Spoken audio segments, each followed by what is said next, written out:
Good morning. Good morning.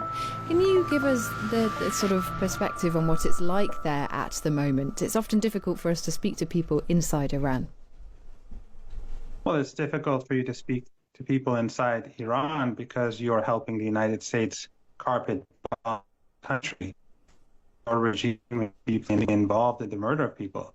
So the internet is down because for international use, you can use Iranian websites and Iranian apps.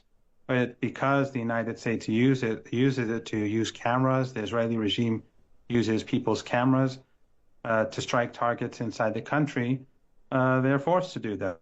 And I use because it belongs to a studio in Iran. You asked me to be on your show, and I came on your show. So it's because of aggression and murder and death and destruction that your governments bring about that this is the situation. There is significant proof that the Iranian regime was responsible for the deaths not of 3,000 people, but of tens of thousands of young people who were, in many cases, shot in the back, shot at close range. Some people were even killed inside hospitals where they had been seeking treatment. What do you say to that? Well, you're lying, of course, and you're producing propaganda. And I think increasingly Western media is just propaganda. Tens of thousands of people. That's exactly what you and your regime have helped Israelis do in Gaza. And your drones were gathering intelligence during the whole period of the Gaza genocide. You're responsible for a Holocaust. You're partners in this Holocaust. So you need to deflect attention. You need to project on the Iranians what you actually do. But why is it if the Iranian regime, as you love to call it, and it makes you feel better, why is it that the Iranian regime has so many millions of people supporting it on the streets every day? Are there any people? Are there any people who oppose your missile strike? Are there any people who oppose the regime? Strikes. Are there any people who oppose the regime inside Iran?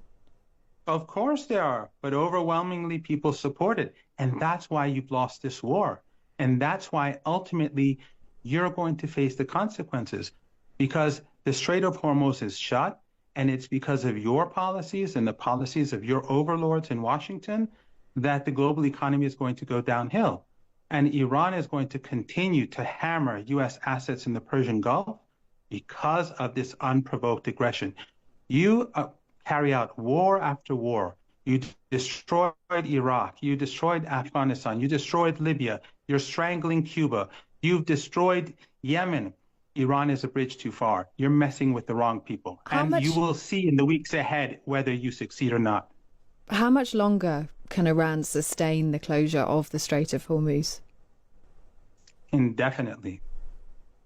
Because it harms your economy too, doesn't it? For us, it is a fight for survival. For you, it is a fight to sustain the Epstein class and ethno-supremacism in Palestine. Why do you keep bringing up? Why do you bring up Jeffrey Epstein in this context? What's the logical leap there? It's very clear. It's very clear what class of people are in charge in your countries. That class of people are the people who have control. They're the ones who own the media. They're the ones who control the government. They're the ones who start unprovoked wars time after time. This is not the first war that you've imposed upon this region, or Iran for that matter. And we just saw yesterday a key American anti-terrorist official resigned, saying the truth that we all knew, but you tried to hide. And that is Iran was no threat to the United States, and that this war was carried out because of the Israeli regime and its powerful lobby. So what I'm saying is basically what he is saying. That powerful lobby is the Epstein class. Do you ever worry that people might struggle to take you seriously with phrases, language, conspiracy theories like that? Well, that intelligence officer basically said what I am saying. And I think that people don't really take you seriously. And as time goes on and you continue to help B-52 bombers carpet bomb Tehran and people in this neighborhood, and they're seriously dead. Take that seriously. They die. You don't care, but we do. What's the way out here? What's the way out here, Professor? How does this end? What's the way out?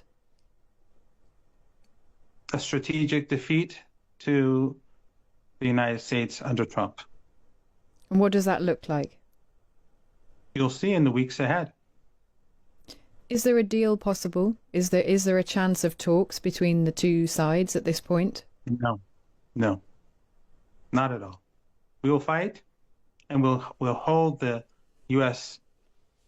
by the throat through the Strait of Hormuz, and we'll continue to hammer them. And if they try to do anything on the ground, then they'll really see what we can do. You've messed with the wrong country. Your propaganda doesn't work anymore. And the Iranian people have shown their resolve. They'll see this through.